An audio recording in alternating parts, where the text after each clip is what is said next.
Hello everyone, this is Shannon from That's So Poe, and today I am bringing you week 7 of my 2019 reads. This week I finished one book that was an interior design book and 2 fantasy novellas, which were amazing. So the first book that I finished was Homebody by Joanna, and I, like so many others, am so in love with Fixer Upper. It's such a sweet show, and I get really into all of the home renovation and design and just the feel-good nature of the show. So when this book came out, I ordered it from my library and it finally came in. It's an enormous, huge, heavy physical book, but the timing was really neat. So it just came in from my library and I read it in just a couple days because mainly it was pictures.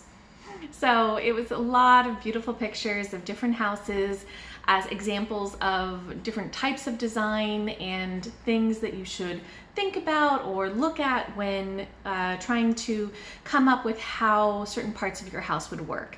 The timing was really interesting because this weekend we had a couple of friends and family over, including my brother-in-law who just bought his first home, and we've been helping him find furniture and things like that. So it was kind of nice to show him the book and talk about some of his options. And a cousin of mine who's about to purchase her first home, so also talking to her about some of the ideas of how to approach design that were in the book.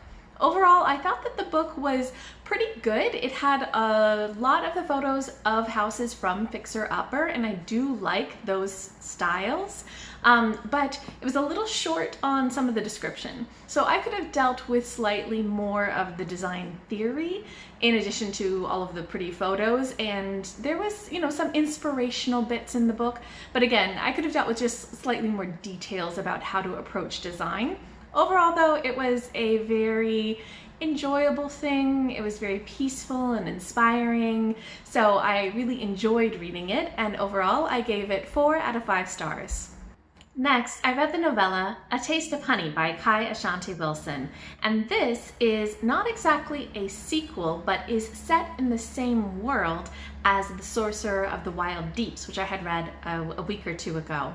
I loved The Sorcerer of the Wild Deep so much that I had immediately borrowed A Taste of Honey from my library, and I was so glad that I did, because this story is set in the same world, but it's set maybe 1,000 or 2,000 years prior to what happens in The Sorcerer of the Wild Deeps, and it really has that same beautiful lyrical quality to the writing. It has the same interesting magic system, but a few of the things that were hard for me in The Sorcerer of the Wild Deeps, like the graphic violence and the lack of strong women, were completely fixed in this. This book was not graphically violent, and there were many strong, very strong women characters, and it was a love story.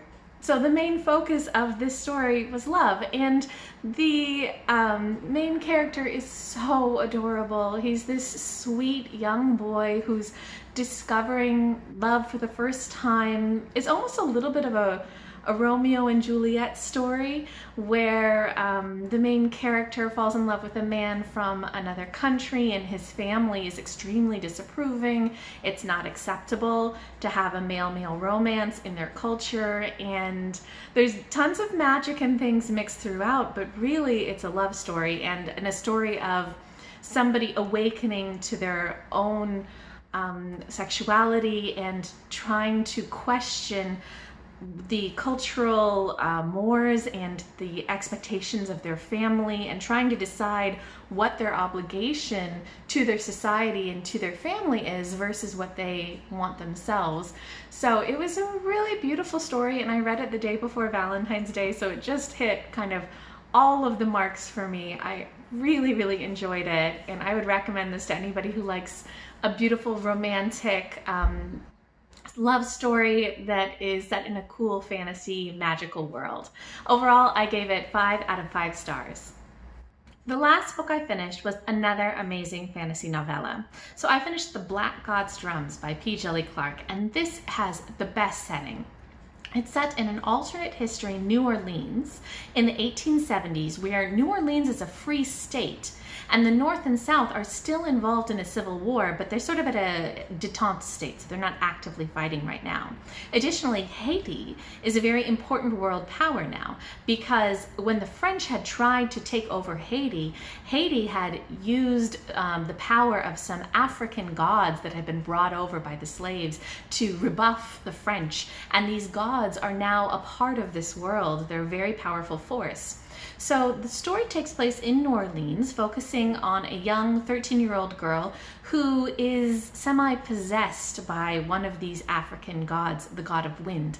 And she uncovers a plot to sort of destroy New Orleans by the Confederate soldiers, and she has to work with some people from Haiti as well to stop this plot. And she is a really cool character, very street smart, really a fun character, and the other characters around her are really interesting too. Lots of diversity in this cast, lots of also good use of language. The main character has definitely a New Orleans dialect, which is a lot of fun to read, and all of this is done in just like 100 pages. It's a very short novella, but it's so much is packed into it. Absolutely amazing world building. I gave this 5 out of 5 stars, and I think I would pick up anything else by P. Djèlí Clark.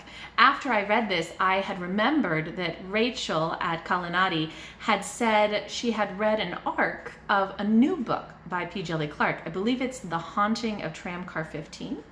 And when I looked into that, I discovered that that book, which is coming out I think later this month, is set in the same world as a short story that P. Djèlí Clark had written, which was available on Tor.com. So I'll link that down below. It's called A Dead Djinn in Cairo.